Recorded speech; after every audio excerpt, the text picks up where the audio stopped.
Елеместің көргендері. Ертеде бір кедейдің 3 баласы болыпты. Әкесі өлгесін жетім қалған балалары азып тозып кетеді. Жетім балалар күн көру тәсілін іздейді. Сонымен балалар бір күні жолға шығады. Жолда келе жатқанда олардың алдынан 2 жол кездеседі. Біреуі барса келмес, екіншісі барса келер. Жетім балалардың ең кішісінің аты Елемес екен. Ағалары Елеместі барса келмеске жібереді де, өздері болса барса келермен кетеді.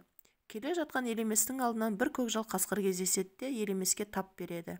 Сонда Елемес қасқырға: "Жегенің ас болсын", дейді. Қасқыр: "О, достым, бұл менің құлағыма бірінші деген жылы сөз. Бұдан бұрын кез келгендер маған жегенің ас болмасын дейтін еді, мен оларға ерегесіп тезірек өлтіретін едім. Сондықтан бұл жол барса келмес атанған. Енді мен сенімен дос боламын да өле-өлгенше саған көмектесемін", дейді. Сөйтіп қасқыр кетіп қалады. Елемес одан ары жүре береді. Елемес келе жатса, алдынан бір үлкен қала көрінеді. Сол қалаға келіп, Елемес ас ішіп тойынып адам болады. Бір күні жер қазып, жұмыс істеп жүрген Елеместің күрегіне бірдеме ілініп шығады. Қараса алтын. Алтынды көрген Елемес одан әрі қазса, ат басындай алтын тағы шығады. Бір күні Елемес ұйықтап жатса, түс көреді. Түсінде ағаларының халдері нашар екен. Ол түсінен шошып оянады. Ит тойған жеріне, ер туған жеріне деуші еді. Осы байлықты жалғыз өзім көргенде не болады? Не болса да ағаларыммен бірге көрейін деп тұра көшеді.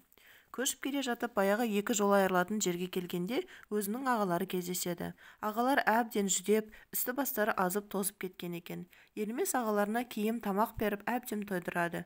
Бірақ бұл жасаған жақсылығын ағалары білмейді. Олар Елеместі күндеп, қалай да өлтіруді ойлайды.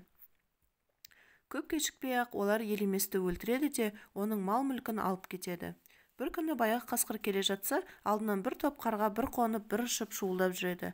Қасқыр бұл не деп, қарға үйілмеген жерге келсе, баяғы өзінің досы өліп жатыр. Енді не істеу керек? Қасқырға бір ой түсе кетеді. Ол тез жата қалып, жер бауырлап, жылжып барып, қарғалардың арасынан патшасын ұстап алады. Барлық қарға: "Патшамызды босат", деп шулап қасқырға жалынады. Сонда қасқыр қарғаларға: "Егер сендер адам тірілтетін шөп әкелсеңдер, босатамын", дейді. Қарғалар мақұл деп қарқ-қарқ етіп тірілтетін шөп іздеп жан-жаққа ұшып кетеді. Қарғалар жер-көкті қоймай қарап, ақыры өлдім-талдым дегенде бір жерден адам тірілтетін шөпті тауып алып, қасқырға алып кеп береді. Шөпті қасқыр алғаннан кейін қарғаларға: "Егер осы шөптен адам жазылса, патшаларыңды босатамын, жазылмаса, қайта іздейсіңдер", дейді. Шөпті суға салып жұмсартып, Елеместің аузына салғанда, Елемес ұшып түрегеледі. Елемес есін жиып қасқырға рахмет айтып, тағы да ағаларын іздеп шығады. Келе жатса алдынан ауыл көрінеді. Келсе ағаларының үйі. Елемес келіп, үлкен ағасының үйіне кіріп барса, өзінің әйелін көреді. Әйелі Елеместі көріп талып қалады. Енді әрі қараса, әйелінің ірге жағында жатқан ағасын көреді. Ағасы ұйықтап жатыр екен. Ызаланып келген Елемес ашуын тоқтата алмай, ағасын тамағынан ала түседі де қылқындырып өлтіреді. Енді кіші ағасының үйіне келсе, ағасы сыртта жүр екен. Елемес кісі болып сәлем береді.